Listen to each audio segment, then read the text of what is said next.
You said, which is more likely, for your son to get killed in a school shooting or killed by an illegal immigrant? Did you really know the stats? Oh, no, I have no idea. What's more likely? I feel like both of those are extremely rare. Killed by an illegal immigrant versus killed by, killed in a school shooting.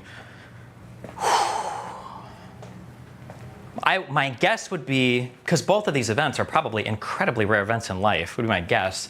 My guess is it'd probably be more likely to be killed in a school shooting just because it's a bit more like sectioned off in society. Or actually, it might be more likely to get killed by an illegal immigrant just because car accidents are more popular. Are more common, and maybe illegal immigrants in car, maybe? So maybe it'd be illegal immigrant, I'm not sure. But, yo, Destiny, how did your ADHD medicine improve in real life? Got any worthy examples? Bro, if you watch my stream, my whole life has changed. I don't think I need to, I could be the spokesperson for ADHD medication, all right? As I wander aimlessly around here, not sure what I should do. Okay, this table needs to be moved. That's what we're doing right now. What would be your solution to gun deaths? I don't know, probably, I feel like it's people killing and gang is like the most common ways. But, so you would deal with those two things rather than freaking out over guns? I don't know. Hold on, I'm vacuuming this room. There's a ton of fucking trash in here.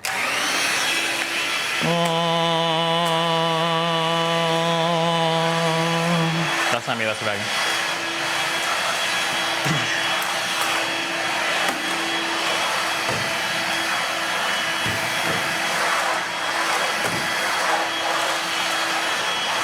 Oh, fuck me. I'm also thinking today of like, fuck. Should I just say fuck it and buy the, buy some Newman condensers? I feel like people can't use those SM7Bs. I don't know if I should like have a, should I have like a 4-minute sit down before a show and I'm like, hey, listen, these mics only work if you speak right into them. And if you don't speak right into them, it's gonna be not good.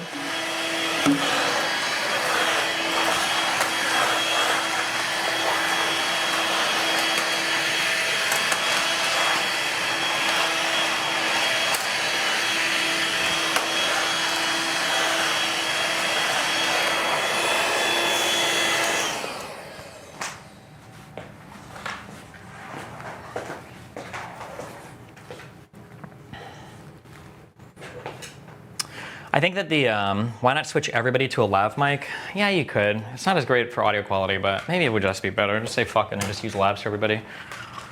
Ugh.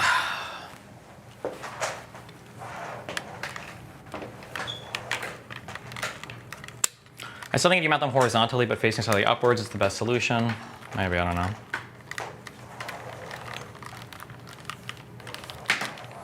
I think that, the problem is if I get the Newmans, I already know the issue that I'm going to run into. If I get the condenser mics, my auto switcher is not going to work as well because the audio is going to bleed over so hard to the other side of the table. I'll never be able to set the sensitivity correctly for the auto switcher to work. So I'm pretty sure switching to a mic like that would break it completely. I feel like if we used all labs, I'm also not sure if that would break it as well. You seemed annoyed last night. What was going on? Was I annoyed last night? What's going on? Everybody showed up late. That triggered me. After the election, I'm gonna start writing hardcore. We're gonna be doing a lot of internal documentation. I got shit in my brain. I'll figure it out.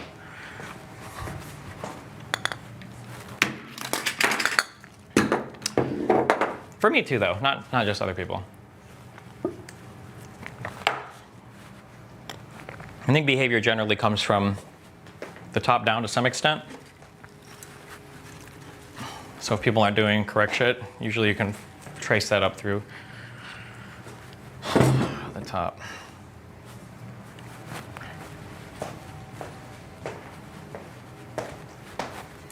What do I even want this guy to be? I'm trying to think of what this room is going to look like.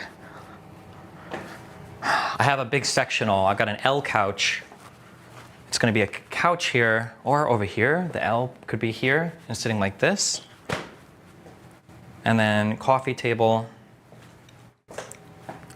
Do I want him to be closer or further away?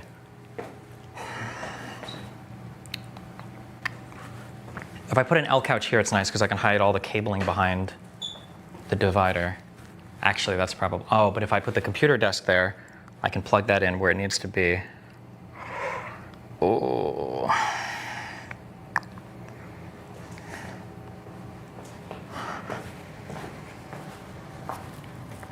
Honestly, if you get two condenses as roommates and point them at a 90-degree angle to each other, that might be best. Roommates like that it'll sound very echoey. Like I can turn the shotguns on these cameras and it's not that good.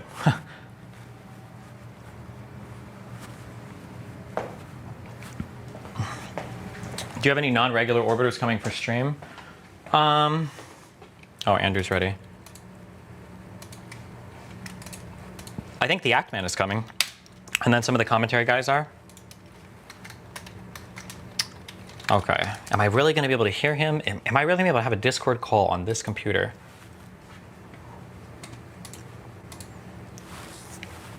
Here we go. Good luck. Hello, hello. Hey, what's up, man? Can you hear me okay? Oh, yeah. Can you hear me? Are you there? Fuck. Hold on. Testing. 1, 2. Check, check. Oh, hold on. Wait 1 second. I got no audio coming in from you. Oh, okay. Wait 1 second. All right. Laptop Discord. No problem. Testing. Hello. Let's see. What do I want to send him? Laptop disk is analog 5 and 6. User settings, voice video, analog 5, 6 input. Oh shit, that should be working. Why is it not working? Oh, I know why it's not working. It's because this device is a physical out instead of a software out. I could change it, but I have to remember to change it back. Oh shit, am I gonna fuck myself if I do that? I'll remember. Remind me to change this back. Please remind me to rewire hardware to software output after this. Okay, can you hear me right now? Hello? Yeah, I can hear you okay. Okay. I got my camera on too if you want to, if you need it for your stream. That's too complicated. Fuck that. What's that? What'd I miss? I'm in my studio right now. It's too complicated to wire that. Oh, okay. Fuck that. But okay. Yeah, no problem. So I wanted to, because we were on the Jubilee. I was watching it this morning, the release episode. And I don't know what your takes are on that, but that was not a place which was really conducive for debate. It was basically a place that's conducive for shouting matches. So I kind of went through your take on this. And I'm actually still confused because I think it's important when you're debating with people, and I kind of bank on this, that I understand their worldview, or else there's no real way for me to even engage with what they're saying. So I was hoping we could just revisit that conversation and we could just chat about it. I'm not here to debate, bro, none of that. I just actually kind of genuinely want to understand the position. Yeah, sure. What's the... Well, so this was maybe like 2 years ago. Maybe 3. You were on a panel with Vosh. I don't know if you remember this conversation. I think it was on. You're gonna bring up the one about him calling Scalia a fascist, I think, and Bush a fascist, right? Yeah. Yep. And you you went off on him about it, and you were saying, "Hey, look, this basically," and I'm paraphrasing, right? I don't remember the conversation verbatim, but it was something like, everybody on the left calls everybody on the right a fascist and a Nazi and a this and a that, and like you basically kind of went off on him by asking him to just kind of define what a fascist even is, and he really wasn't able to. And so, I just wanted you to elaborate, because Trump being a fascist, he's a lot of things. I understand your rationale for most of the things you call Trump. I can at least understand it, if that makes sense. I can understand how you got there, but not the fascist thing. That I don't understand. Sure. So, I mean, here's one thing I will say at the start. I feel like fascism is a very normatively loaded word, such that when people hear it, it just means kind of bad. Yeah, I agree. Yeah, so there's that. But I think that one of the reasons why I got mad at Vosh in that conversation about calling Scalia or Bush a fascist is because if you call everybody a fascist, you can't really use the word anymore. It loses its power, which is where I'm at now, obviously, because if I call anybody a fascist, leftists have been calling everybody fascist for all the time or whatever. So it's like, okay, well, now it sounds like I'm right. doing that. So you're kind of in the same boat, right? Well, I don't think Scalia or Bush were fascists, but Yeah. the when I think of fascist, the two prongs that I'm usually thinking of are the ultra-nationalist part and then the authoritarian part. And I view both of these things as being like hyper-exaggerated aspects or elements of populism. We can go into either peg of that if you want. Yeah. Yeah. Well, to kind of start with, I'm just wondering, and we had kind of touched on this a little bit at Jubilee, but have you talked to any of the third? Well, you have. You've debated with a couple of third positionists. I know. Politically Yes. Provoked set some up for you with what was his name? I don't remember, but I've talked to third positionists before, yeah. Yeah, you've talked to third positionists before. So, I mean, you have a pretty good grounding of what, I mean, these guys are like embedded in the ideology of fascism. Like they know it inside and out. Keith Woods, all those guys know. Have you kind of dove into any of that at all? Not really. Not what they say in particular, no. Yeah, so when they're saying fascism, they're talking about corporatism, which is the idea that the body of the state is made up of corporate entities, and that those corporate entities are there on behalf of the state and move on behalf of the state as the body of the state. And So that's what they mean when they say fascism. They're looking at what Mussolini and Franco's Spain meant by fascism. So I understand you might have your own definition, but maybe that's what I'm kind of trying to dive into a little bit. I mean, like that might be the case. I think maybe historically in the first parts of like when fascism was kind of a thing, I think that's how it was understood, right? Like I think I could be making this up, but wasn't the term privatization invented for like Hitler, like privatizing and then deploying like corporate entities in Nazi Germany or whatever for the state? I'm not sure if that's where the term privatization came from, Okay. but I do know for sure that what fascism was, because they were all the guys who invented fascism came out of communist theory, and communism wasn't working for Italy, and fascism was actually a response to communism. And so that's the idea was to stop large trade syndicates from swallowing up small trade syndicates, essentially. That's what now that's an oversimplification, but that's kind of what fascist theory and third positionism is. But you just kind of mean something totally different by it, it sounds like. I mean, like I said, those are the two pegs that I judge it on. Historically, it might have had a different definition. That's totally possible. I mean, if somebody wants to fight me on the definition of fascism, I would probably just immediately concede, because that's not the most interesting part to me.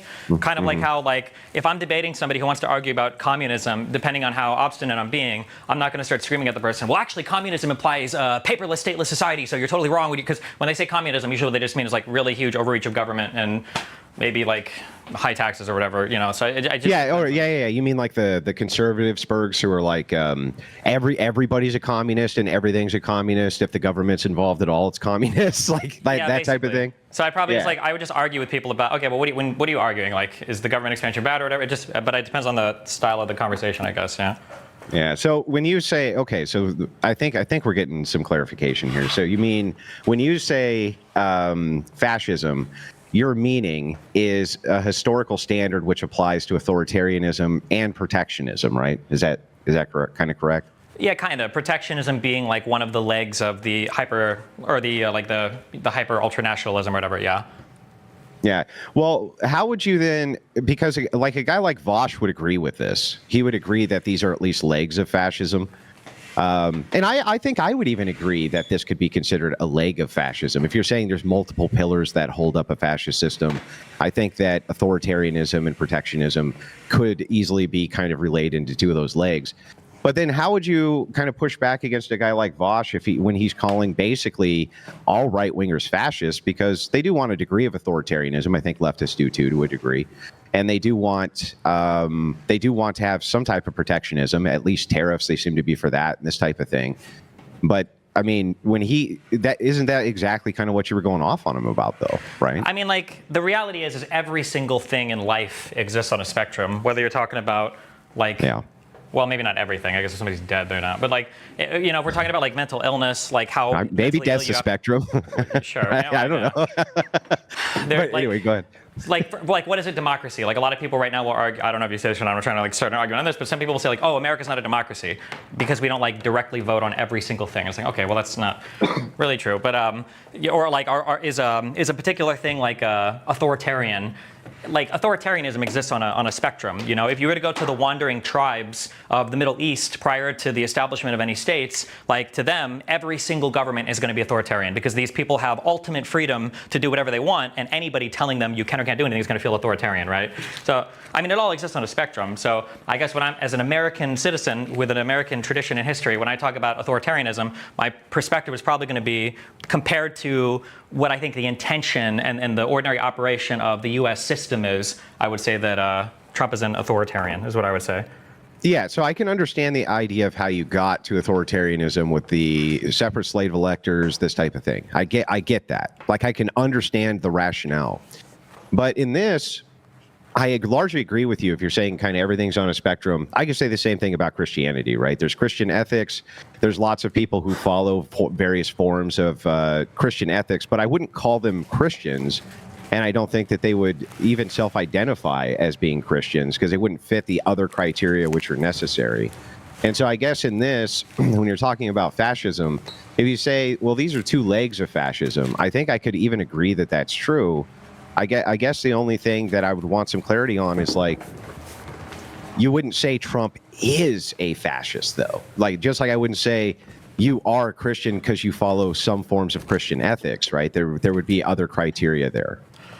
I mean, I guess it depends on where it's. I mean, I feel like at this point it's a big semantic conversation. Not that semantics are bad or not important. Yeah, no, I agree. Semantics are essential, but it's like whatever this like narrowing of the conversation would be a thing that I'm not as interested in. If it was like, what is the historical tradition and definition of fascism and would XYZ leader qualify for it? That's just a conversation I'm not generally having. But yeah. If, generally when I say Trump is a fascist, and then I say Trump, I believe that he exhibits characteristics that are hyper-nationalist and ultra-authoritarian, what I'm really saying when I say Trump is fascist is I'm emoting Donald Trump has tendencies that are far more authoritarian than what I think the US system was or should be designed for. And Donald Trump has ultra-nationalist tendencies that go further and beyond what a free, liberal, capitalist society should be designing for, is really what I'm saying, I guess. Yeah, well, I think I understand all that, too. But to kind of narrow in on this, right? And I'm not trying to be overly semantic at all, Sure. To be honest with you. When I say semantic, really I just mean defining words. I don't think, like, arguing semantics is not necessarily bad. It's, I mean, like, it's essential. No, it's good. It's good for a conversation. The thing is that here's my disconnect. You and I both know that the word fascist is a super loaded term now, right? Politically, it's a loaded term that leftists essentially, or left-wingers, progressives, liberals, Democrats, whatever kind of group you want to associate, use this as a way to attack their opposition, and they're basically calling them Nazis, right? That's basically what they're saying. Is when they say fascist, they're using it as a kind of intermediate to say you're a Nazi. So when you say, what I'm trying to get clarified is when you say Trump is a fascist, right? You're kind of bringing all of that loaded terminology up into bear when it may not actually apply. And I guess that's why that particular position that you had, it's the other ones are all rational. Like all the positions you had at Jubilee, I thought were totally rational. They made sense from your worldview. That one doesn't seem that rational, though. That seems like you're just kind of using like rhetorically loaded language because it's super effective, right? Yeah, I mean, I understand what you're saying. The issue just comes to what do you want to fight over and what do you want to give up? Because, I mean, we all know this in this space, that like technically every fucking word and every fucking definition and every fucking thing is so beyond like warped and stretched. There were some things that were there was at least one thing that was part of the Green New Deal that was genuinely socialist. Nobody talks about this because everything was socialist. But if I'm not mistaken, in part of the Green New Deal, Bernie Sanders and AOC, I think they worked together on authoring this, or maybe just AOC, I don't remember. Part of the plan was to expropriate 20% of every single U.S. corporation and turn it over to the employees of those corporations. That's an actual socialist policy. That's not. Yeah, I would say so. Yeah, that's not just like a more government redistribution, higher taxes. That's like an actual socialist policy. And I would say that as such. I would say this is an actual socialist policy. I don't know how I feel about this, but like if I say that, I know that now I'm going to have to fight through the definitions of everything. But the issue is just I don't like just giving up every single word, because it's like, well, I can't talk about, fascism, I can't talk about socialism, I can't talk about toxic masculinity or feminism or whatever the fuck you're gonna say, because everybody's like destroyed the meanings of these words because they've used them so much. So I guess like in my dream scenario, I call Trump a fascist. Somebody says, what do you mean by fascist? And then I say, these are the two legs of fascism. And then we argue over whether or not Trump qualifies for that. But I don't know. There could maybe be a better way to approach it, but I don't know. Okay. Well, there's a bunch of normative baggage that gets dragged in. Although some of that is intentional too. Like I think that fascism is bad. Much the same that if I call somebody a socialist or communist or tanky, I also think that's bad, and I'm trying to signal that too. So maybe. But when you were in that Vosh debate, you made a good point that, and you've made it before, and I make it all the time as well, which is that, look, even the bad guys sometimes do good things, right? So just saying, hey, this is a fascist policy or this or that doesn't even necessarily make it a bad policy any more than there's probably some socialist policies that you might be able to get behind, or that type of thing. Just because bad guys also did thing doesn't mean thing bad. Kind of on its face. So maybe I guess I would even go a step further, and I would say that there are very few forms of economic or political organization that have like a normative value. There are probably some, like actually, I don't know if I would say any, because my example, I was going to say maybe slavery is always bad, but I don't know if that's true if we're talking about like, let's say that in the United States, let's say that if you go to jail, let's say that you can get out early if you agree to do 20 hours of community service. Like, does that count as slavery? Like, I don't know, maybe. Well, not. There's other forms of that too. Like, for instance, if you're in a war with another nation and your option is to either take out the civilian population or enslave them, would it be more optimal to enslave them? That way they weren't at your back. There's all sorts of ways I think we could make moral justifications for these things, right? Sure, yeah. So I try to, it's impossible and it's completely futile, but I try to tell people to divorce, like don't think about economics or governments like normatively. But you can fight, or rather, you can get normative value to them, but you have to like build it up. You can't just say it offhand. Like there are democracies that have been worse than some authoritarian regimes. There have been republics that have been worse than monarchies. There's a lot of other stuff going on there. Yeah. Yeah. Okay. Yeah. So I can actually agree essentially with all this. So maybe I guess now that we're kind of on the same page, so if Trump does have these said kind of like fascist style policies from your worldview, do you think that those are always bad? Like protectionist and tariffs, for instance. You don't think all tariffs are bad? Biden has some, right? And that's a form of protectionism. So there's some kind of threshold there, obviously, for when too much is too much, right?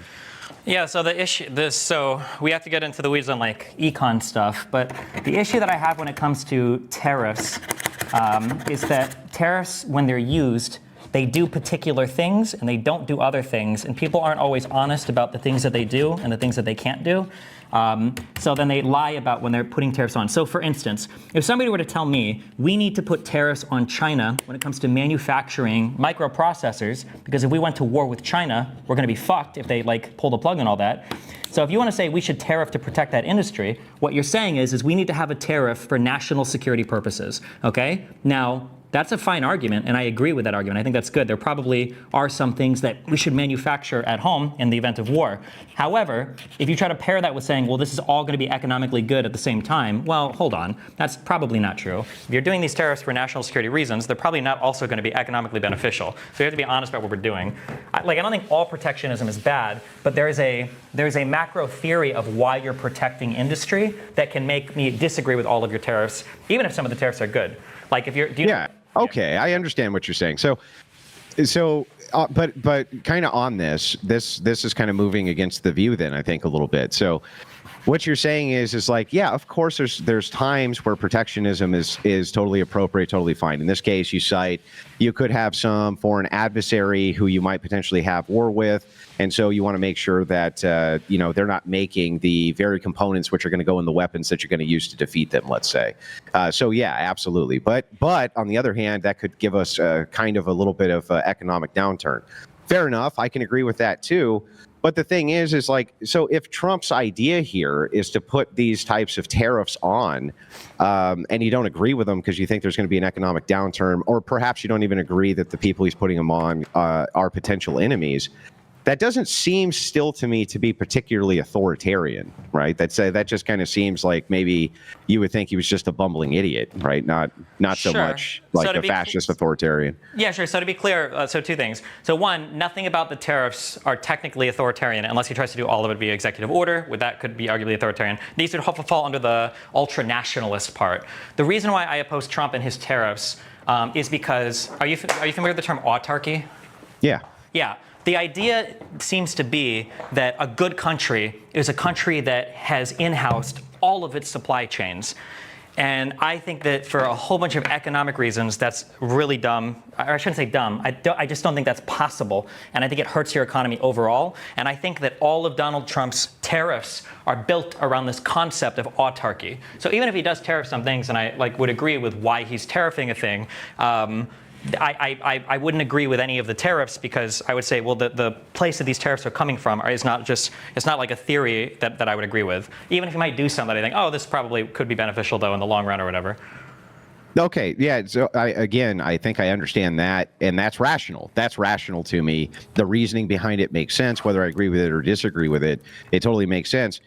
But then with the idea, though, of the two pillars that you're using here to call him a fascist, the tariffs and protectionism that you're pointing to then doesn't seem like that would stand as as one of those pillars, because it doesn't seem like he's doing it from a position of some kind of authoritarianism or even a consolidation of power, but just maybe perhaps from your view because he's a bumbling idiot and doesn't understand economics, right? Well, no, the authoritarian stuff is going to come from the centralization of power into the presidency. These would be on the, like I said, these would be on the nationalist side. Like there are going to be some policies that you take that might be nationalist or ultra-nationalist, and then there are going to be some things that you might take that would be authoritarian, but not necessarily like nationalist. Well, let me make sure I got it right. The two pillars again. The first pillar is authoritarianism, and the other one is hyper-nationalism. So like here's an example. Yeah. You might argue that you're kind of familiar with DACA, right? Yeah. I think you could argue that DACA is a type of authoritarianism, right? Where the executive, Donald Trump, is using with wide discretion some immigration measures that are given to the president. I think it's called TPS, maybe Temporary Protective Service, in order to basically legalize a form of immigration that he couldn't legalize from the Congress. We could say that that might be a kind of authoritarianism. You're grabbing more power for the executive branch. But is that a form of nationalism to be using the authoritarianism to get more like immigrants protected in the country? Probably not. So that would be like a form of authoritarianism that's not really a form of like nationalism or hyper-nationalism, right?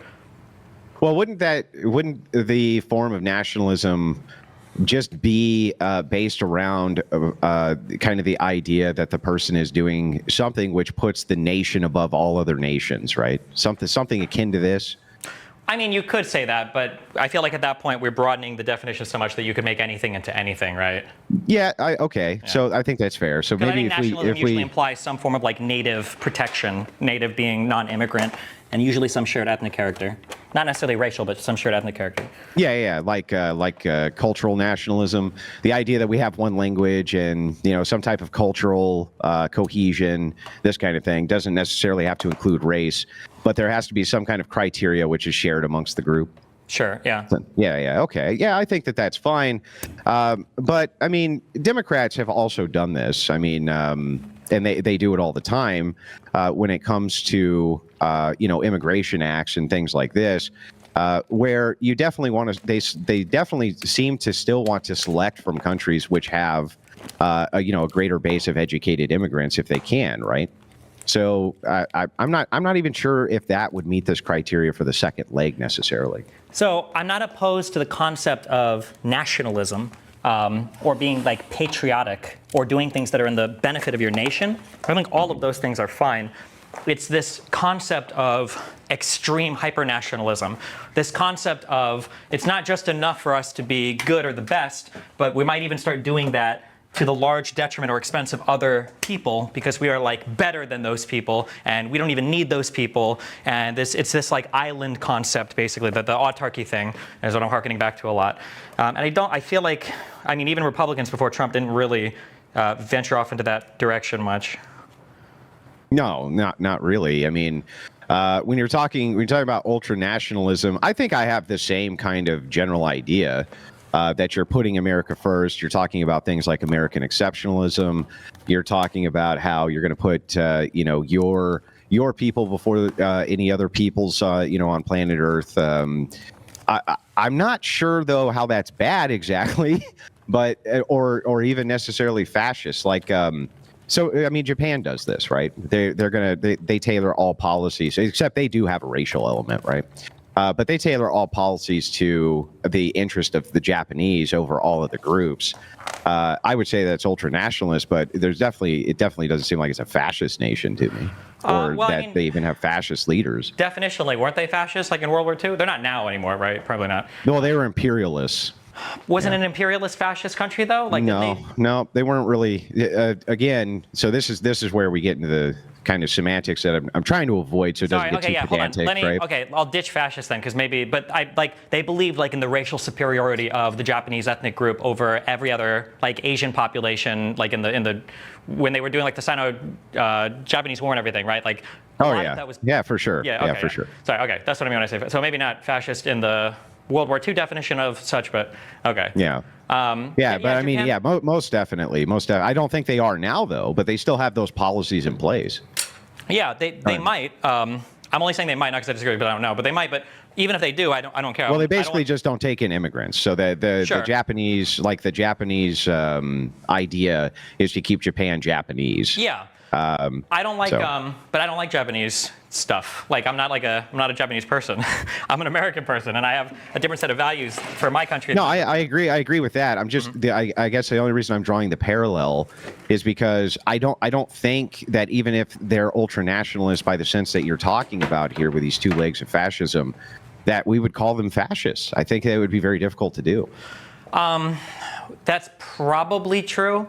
But remember back to the beginning of the conversation, when I say fascist and I define this as like ultra-nationalist and authoritarian, I'm saying with respect to where like American democratic liberal capitalist values are at.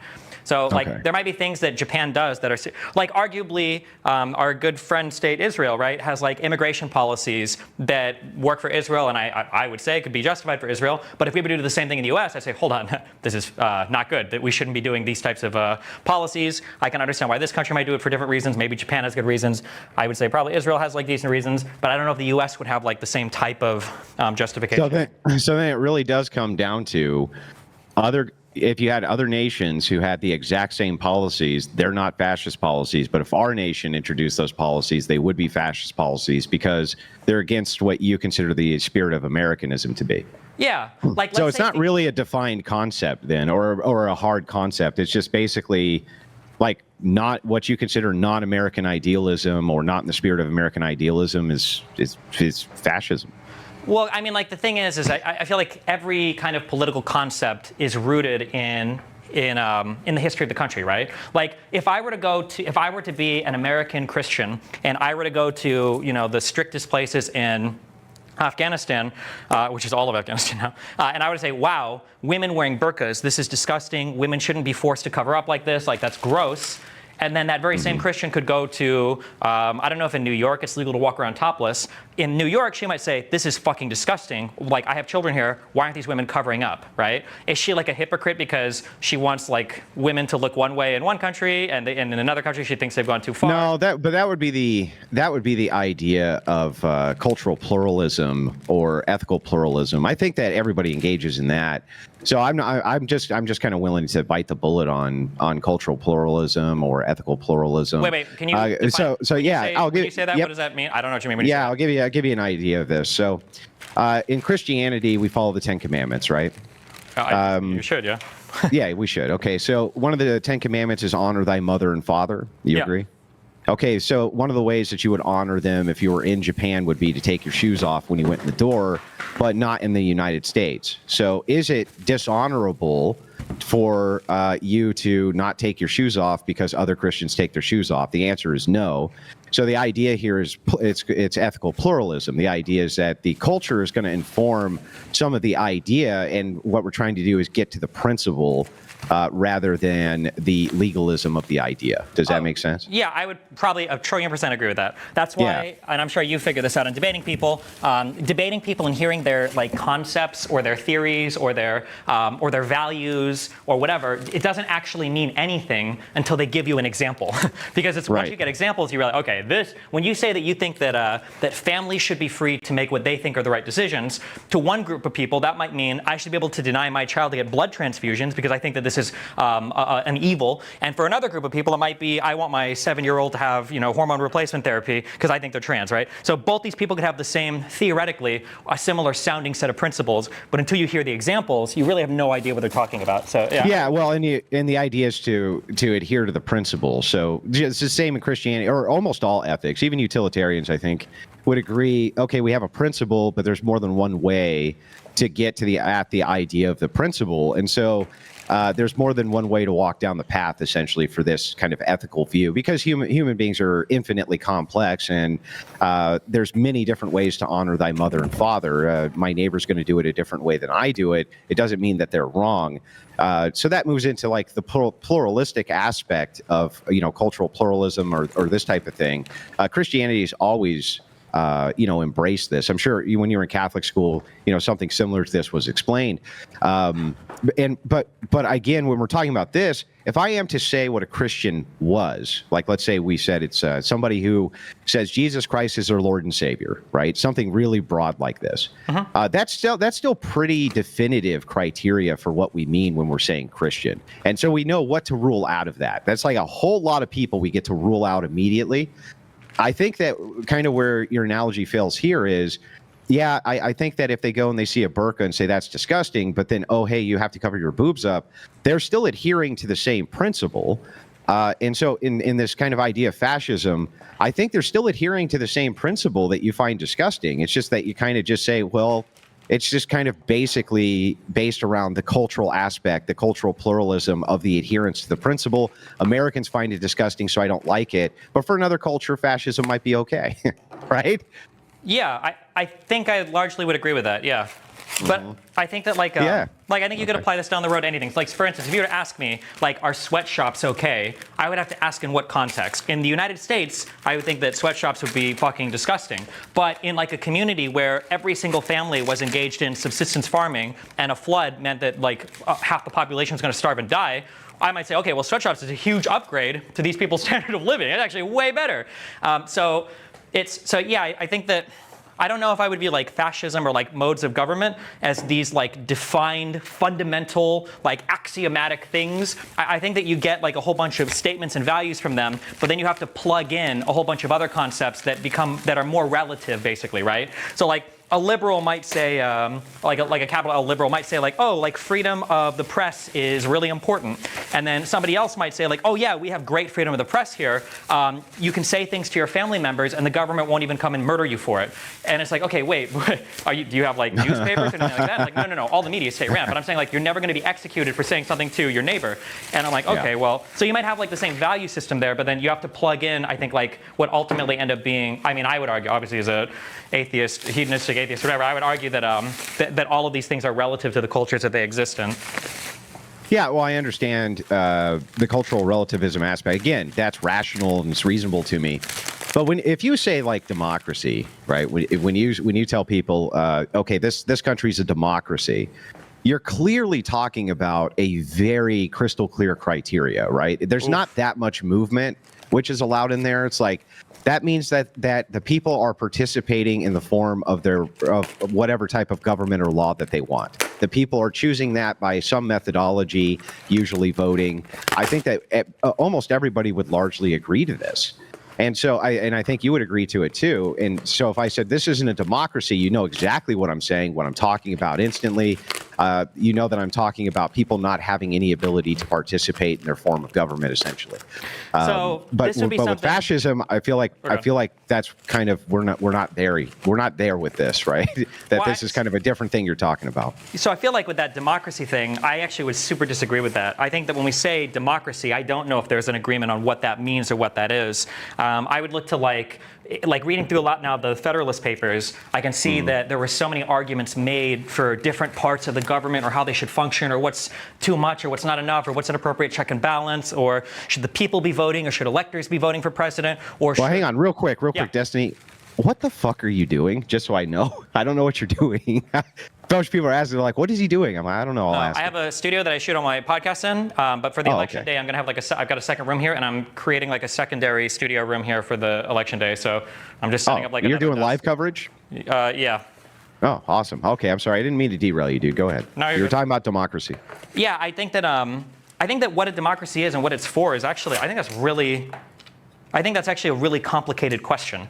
Like, for instance, in a democracy, let's say that you have 90% of ethnicity A and 10% of ethnicity B. Should ethnicity A be able to vote for, should they be able to vote to enslave ethnicity B, right? Some people would say that that's democracy, right? But then, I mean, obviously you've got that, I don't even know if Ben Franklin said it, but there's that fucking quote of like 2 lambs and a wolf or 2 wolves and a lamb or whatever.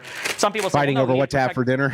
Yeah. Some people say, well, no, you need to protect the rights of minorities. That's actually more democratic. But is that really more democratic? That in a way, that's a bit of a tyranny of the minority. So some people might say that well, minorities having an outsized influence on the government by getting special protections is not fair. But then those same people, who maybe they're probably conservatives, would say things like the Electoral College or the Senate composition, that is fair, that states should have an outsized influence, not just population, but states. So I think that I would disagree heavily that the idea that what is democracy, that's like a super crystallized concept. I think they're still fighting to this day over what a democracy should be or what it looks like. I don't know if everybody. Well, I think if you said a republic, I would agree with you. If you said what is a republic, I think that would be harder for the. I think that would kind of be a better descriptor for all of those things. Like in a republic. Where people have the right to vote, are we going to protect minority rights, the rights of women? Are we going to protect this? Are we going to protect that? We have constitutional constraints, or what sort of republic do you want? But I think democracy itself is just basically people voting for a thing that they want. I mean, I don't really know what else it would be. Other than that. let's say that we do a vote. Let's say there was a referendum in the next election on not only are you voting for the presidential candidate, we're voting to enslave the other half of the population. So whoever wins the popular vote gets to take the other half as slaves. Would you say that's democratic? And then yes or no, and then why? Yeah. So that would be I think that because a democracy can use democracy to vote democracy out doesn't make it less of a democracy. That's still that would still be the democratic process, right? Yeah, but would what exists afterwards, would that still be democratic? No, I don't think that would be. So, like I said, I think you can use democracy. So you could go to the people and you could say, how about you vote away your right to vote, right? And they all go, okay, sure, and they do that. Well, now they have no more right to vote, right? But they use their right to vote to do it. Yeah, I mean that would still be a democracy. I wouldn't see how that wouldn't be a democracy. Sure, I guess I feel like what if you did have a right to re-vote on that every 4 years and you were just a slave for the 4 years while you were waiting for the next election? Yeah. There are ways that we can kind of work around these, but I think at the end of the day, I really do think that what a democracy is, that's a very I feel like it's a very abstract concept. I think at its root, democracy is really just saying that the people. And that's a very broad term. Even that, right? Are black people?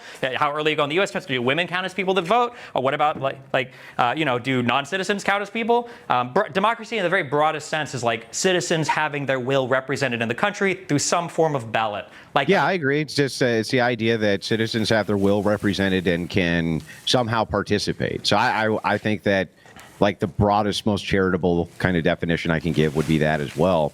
But I still think that that's still a very particular criteria that we can apply to things. When we're talking here about fascism, that doesn't seem so clear to me in this. It just seems kind of if it's just an abstract concept, then anything that anybody does which could meet these potential 2 legs, I could just kind of call them a fascist.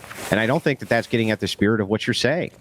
I mean, you can. I mean, at the end of the day, a label is just a label. Ideally, it's a jumping point for further conversation. But I mean, if you want to say that, then theoretically you could get more reductive. So like theoretically, there's a world where Stephen never calls somebody a fascist, but instead I just say, well, these people are actually they're ultranationalist, hyper-authoritarians.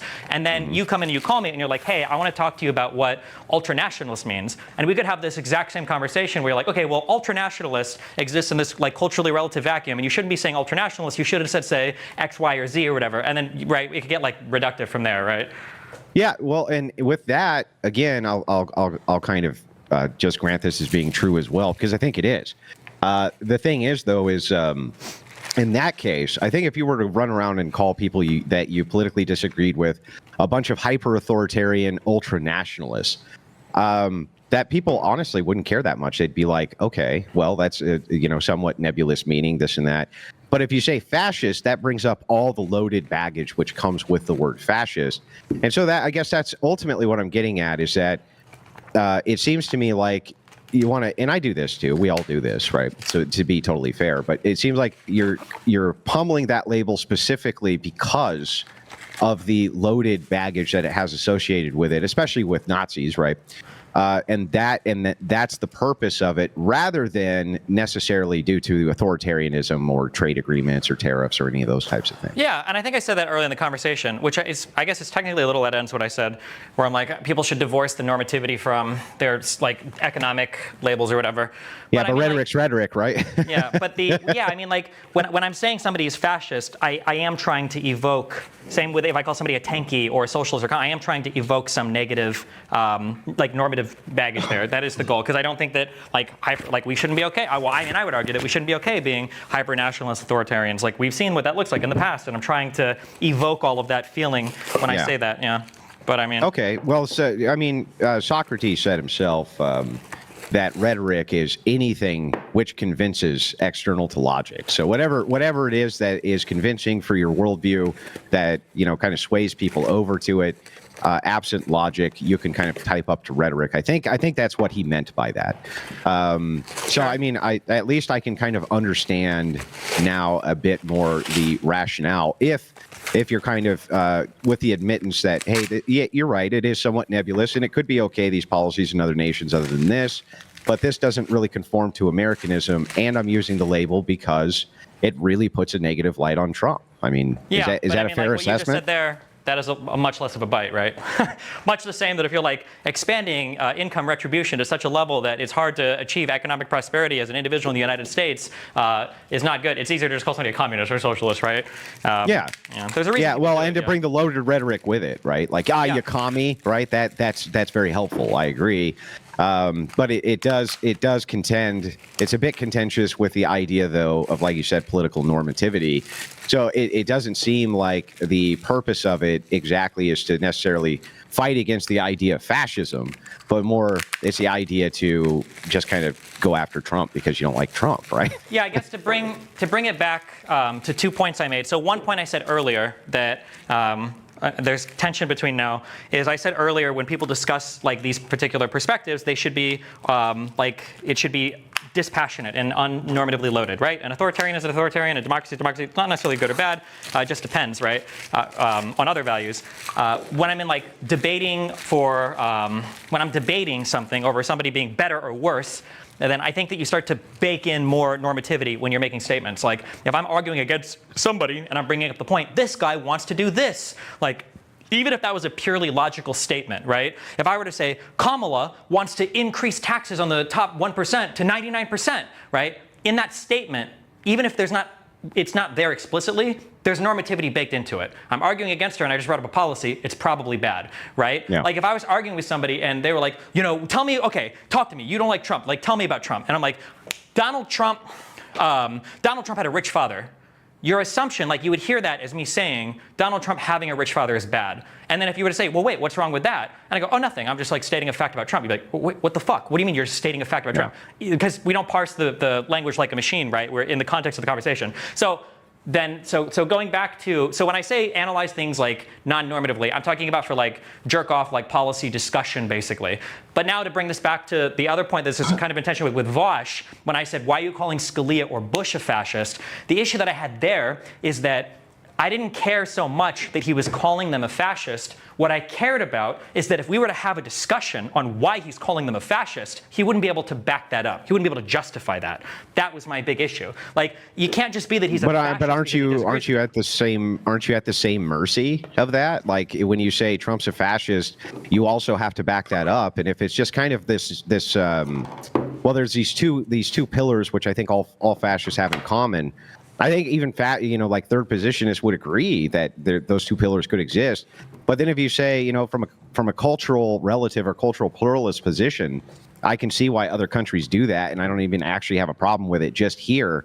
You would kind of be at the same mercy Vosh was at, wouldn't you? I don't think so, because I think that the conversation that you're talking about right now, and I'm just reiterating this for you and the audience because it sounds like I'm attacking, but I'm not. The discussion we would have would be one of semantics, where we'd be saying, like, well, what do we mean when we say fascist? But the conversation that I would be debating Vosh on would be one of substance, where Vosh would say, well, no, so what Scalia is doing is ahistorical. It's like way too far away from what America should be. Like, we would have a debate on the substance of what does it mean to have American values and what does it mean to rule in ways that are congruent with American tradition. And I think that's what the debate would be, not just over whether or not I agree with his particular definition of fascism, right? Like, if I had a debate, like if we were debating and we didn't, wouldn't you guys have to agree? And you were to say, what? Well, wouldn't you guys have to agree on what that meant to even have that substantive debate?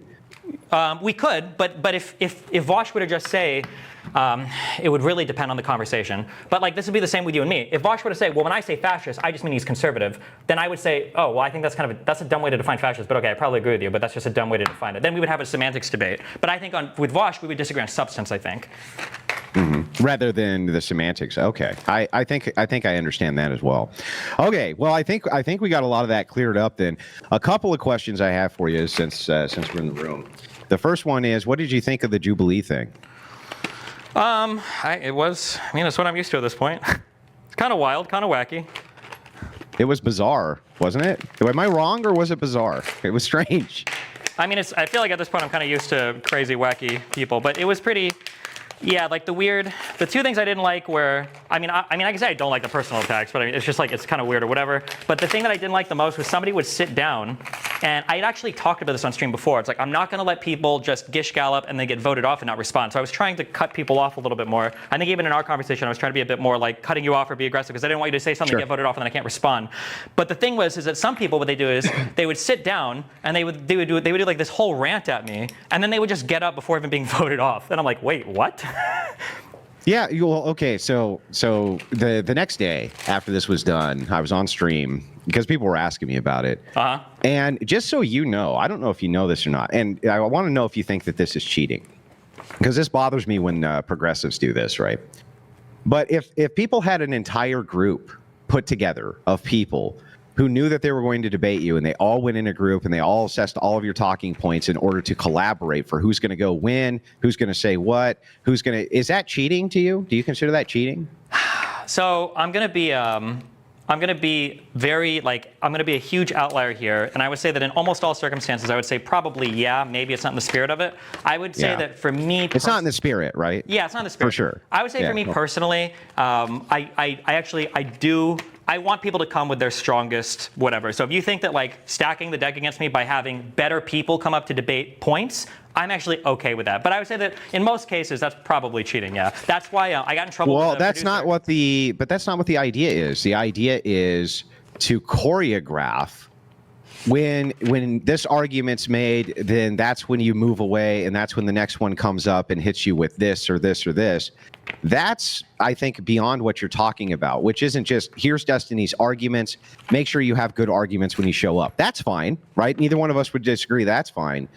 But isn't the other, how's it in the spirit of it, man? It just seems like it's such slimeball behavior to me. Yeah, I would argue that like if you came and you knew, because I leaked the prompts beforehand, which the producer got mad at me for doing. But my goal was that like, well, listen, fuck, if people have good arguments, fucking bring them. Why not? But they told us the prompts beforehand, the producers. When?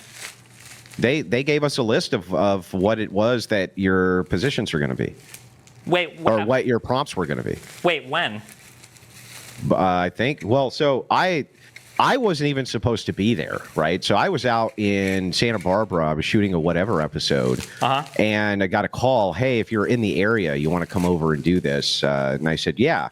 And they didn't tell us who it was, but it was very obvious. It was clearly obvious that it was probably going to be you.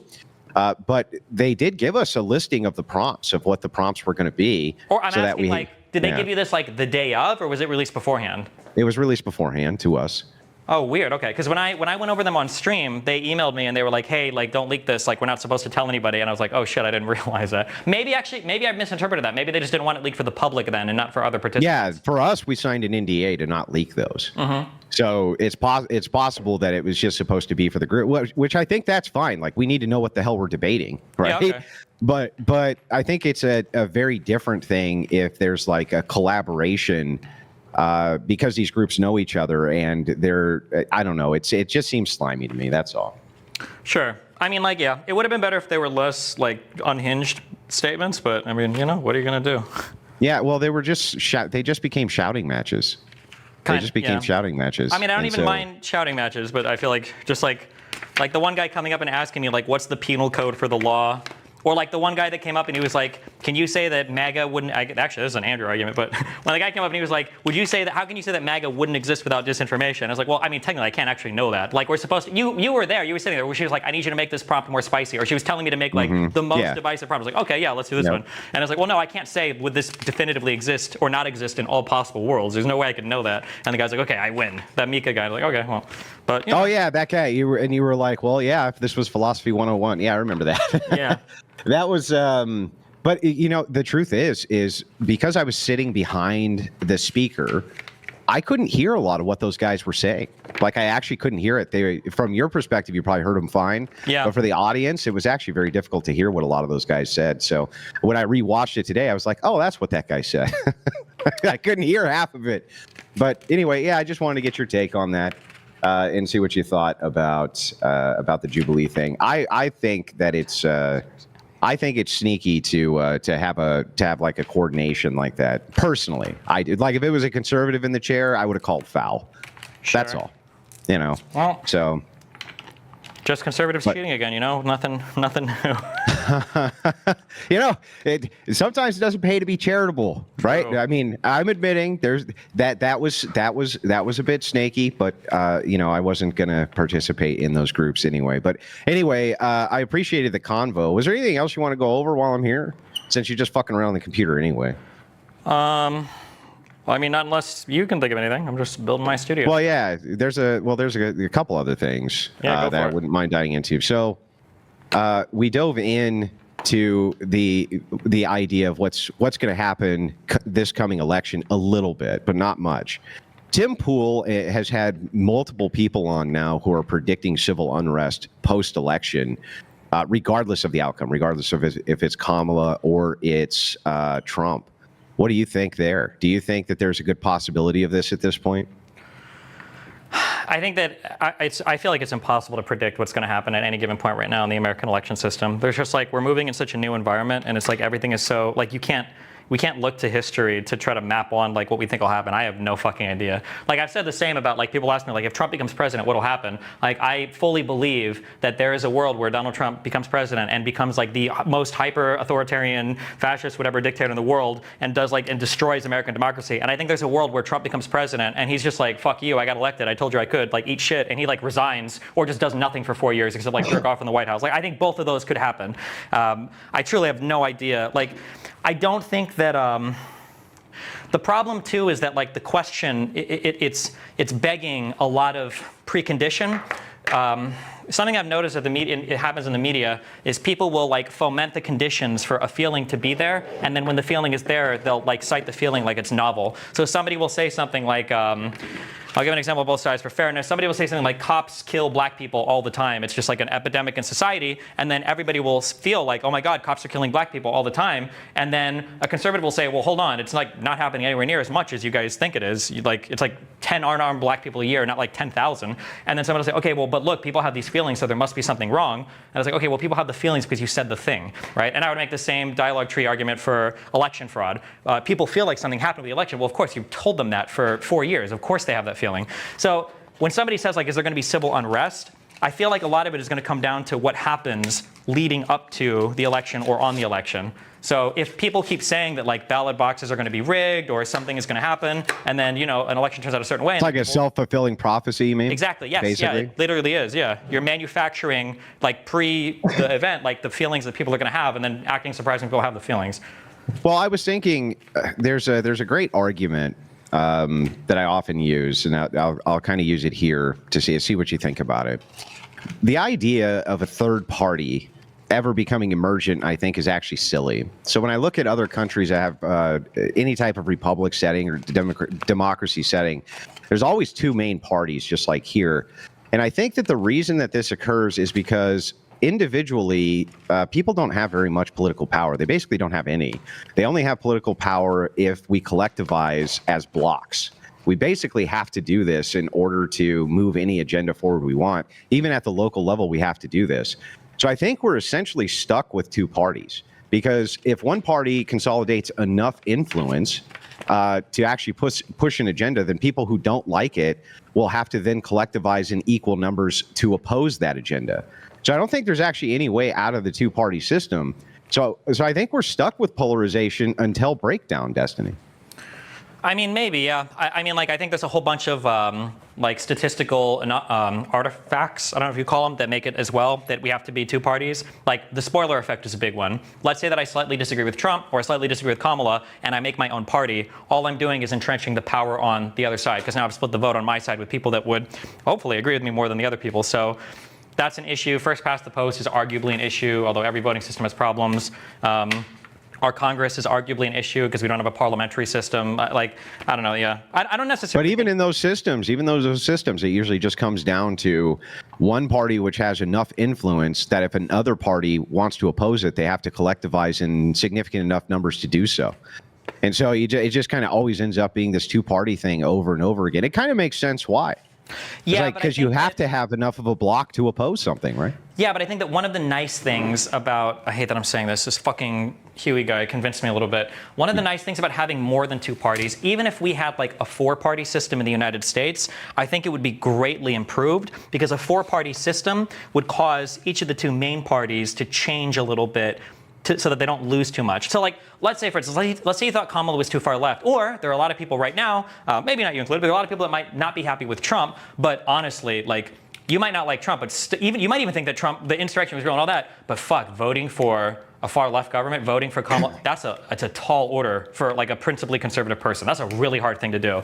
So, but if there was a second conservative party to vote for, there's two good things that happen. One, you can still vote conservative, but you don't have to buy into the crazy conservative guy if you don't like him. But also, two, it might moderate the view of that crazy conservative guy a little bit, because now you'll lose a ton of people to the other conservative party. Same thing on the left. If there are two left parties, right? If you feel like your person's going too far left, well, they've got your vote no matter what, because you're not fucking voting conservative, not in the United States.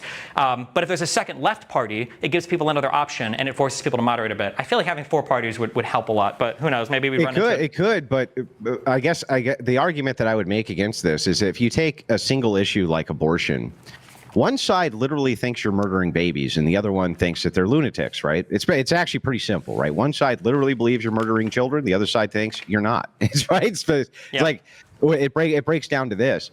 If one side gathers enough influence to then say, okay, we're going to push the agenda through to murder babies, then that's the rhetoric from the other side, right? Then it seems to me that necessarily everybody who doesn't want to see babies murdered are going to then collectivize in order to oppose this party that believes in baby murder, right? So I don't see a way around it, because they would have to have enough influence to stop that agenda, which means it would have to equalize, right? So it would have to be at least 1-to-1. Sure. I think that the challenge for people when they think about government is there is no like catch-all, like this is the best system that solves for every problem. I think probably the beauty or the niceness of the American system is that it seems to have been able to incorporate a huge diverse set of viewpoints, and somehow we all function as the same government through like a dispersion of power, through different states, through different bodies of checks and balances, through the insurance of some rights and others. Like, but that's just like part of our ongoing. That's part of our, like, it's just part of the thing, right? Like, the problem that you're talking about there, I don't think there's like a solution for. I don't think there is, no. Yeah. Yeah, I don't think there is. And so when I talk to the third party voters, I think at the local level it can be done, right? Very local level, by the way. I'm not even talking at the state level because that seems to be influenced by federal politics as well. But at your very local level, I think that you could possibly have a breakdown this way. But I don't see how it can be done at the national level because a single issue that a party proposes that has enough support would have to have enough support on the other side in order to smack it down. So it's going to collectivize the power in the hands of a couple of blocks. I just really don't see a way around it. Yeah, I think one of the biggest issues, something I used to talk about a lot, one of the biggest issues is we became, I guess you could argue there's a downside of globalism, or maybe a downside of actually the internet, is we became like a really big international or national community to where you can exert, that locally you can exert a high degree of influence, right? Like you have a much better chance of reaching an agreement with your wife than you do with your mayor, than you do with your governor, than you do with the president, right? But the problem is that the only thing that people are interested in right now, unfortunately, are the things that people have the least control over, right? Most people in the United States have a stronger opinion about AOC than they do about their local mayor. So, like, what kind of world is that? Like, how do you get people to feel like they're empowered to advocate for change and to have like control over their local politics when they don't know anything about their local politics and are just obsessed with the national level that probably doesn't even really affect them as much as they think it does. But that's a whole like cultural internet related issue, and I don't even know how you begin to address that because nobody wants to see it. I don't even know if it can be addressed. Right? Some of this, I think, is just a burning fire that has to burn itself out. There's nothing anybody can do about it at this point. There just really isn't much that can be done. So, like for instance, let me give you an example. You have seen that there are tons and tons of women who say that they're going to vote for Kamala Harris because she's a woman, right? I mean, and that's their right to do it, right? They can vote for her because she's a woman. But they get really upset if people say, well, then I'm not going to vote for her because she's a woman, even though this is essentially the same argument both ways, right? I'm going to do this based on this criteria. Well, then I'm not going to do it based on this criteria. But if that's all it takes to vote is just, you just are emotionally invested based on even the gender of the person, then I'm not so sure that this is a particularly solvable issue in that light.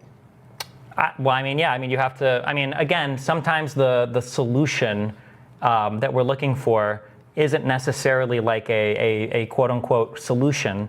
What we're really just looking for is something that can hold the tension, right? Which I guess in an oddly poetic way is kind of like all of life, right? Like you're a composition of cells that are fighting to maintain their cellular structure inside of organelles, inside of organs, inside of a body that's fighting to maintain homeostasis against a chaotic outside world. And arguably like governments and everything are the same, right? You're just, how do you control the tension in a way that allows you to move forward with as many different people as possible without everybody breaking apart and killing themselves? But at the end of the day, that's all you can do is just finding the way to best contain that, right? When there's too much tension, you get authoritarians, you get whatever, who have to like excise some of it. When there's too little tension because you've just killed everybody, then usually these states fail for other reasons too. But that's all. At the end of the day, yeah, there's nothing that solves for every problem. It's just things that then contain the tension and make people happy enough. Yeah. There's a lot of truth in that, though I think we come at it from very different angles. And then I guess last thing, and then I'll get out of your hair and let you get back to building your studio. Are you willing to I'm willing to put a bet against you for $1,000 that Trump loses if you're willing to put up $1,000 that he wins? My voting, that wouldn't make sense because I voted in favor of Kamala right now, so I would. Right. Well, right. But this is the way we can predict what you think, who you think's going to win and who you think's going to lose. I think Kamala's going to win. I think it's slightly in her favor, but I think she's going to win. So wouldn't I want to bet for Kamala? Yeah, well, so I think Harris is going to win too. Okay, well, yeah, that's annoying to me to have to say, but I think that there's a better than average chance that she's going to. If you want them, so like I could give you, I can't do it in my head. I could give you 2 to 1, and I can say, fine, I'll put $1,000 on Trump, and if I win, you pay me $2,000, and if you win, I'll give you $1,000. I think a double or nothing. Well, we would have, if we both think that Kamala is going to win, then the only way that I would vote Trump is if you give me odds, right? Yeah, I'll give you 2 to 1. Sure. Or you could match that better, maybe 1.5 to 1. I don't know what the current markets are, but Yeah, we'll just do it. We'll just do a 2-to-1. So if Trump loses, you're paying out $2,000, and if Trump wins, I'm paying out 1. Is that correct? If Trump loses, I'm paying out 2. You're paying out 1. Yeah, it would be that. Yeah, sure. Yeah. If you want, we can. All right. Well, hold on. Okay. The only thing we would have to qualify, unfortunately, is what does it mean to win or lose? Oh yeah. Fuck. I didn't think about that. Oh fuck. Because like, what if it is the case that what if somebody wins? And because like, let's say somebody wins and they manage to block the vote in the House, and then somebody doesn't become president, then did it count? Or what if somebody wins, but then let's say Trump or Kamala argues with the governors and they change their elector votes? How about this? If it's an ordinary process with no significant disruptions. Okay. If it's without significant aberrations. Sure. Like. Okay. So like January 6th wouldn't count as a significant, like a delaying of the certification of the vote wouldn't count, but like a change in elector votes after the certification date or something. That's going to count. Sure. Yeah, that's going to count. All right. We got a 2-to-1. Sounds good, Destiny. I'll let you get out of here. Have a good one. Okay, have fun, be careful. All right, take care.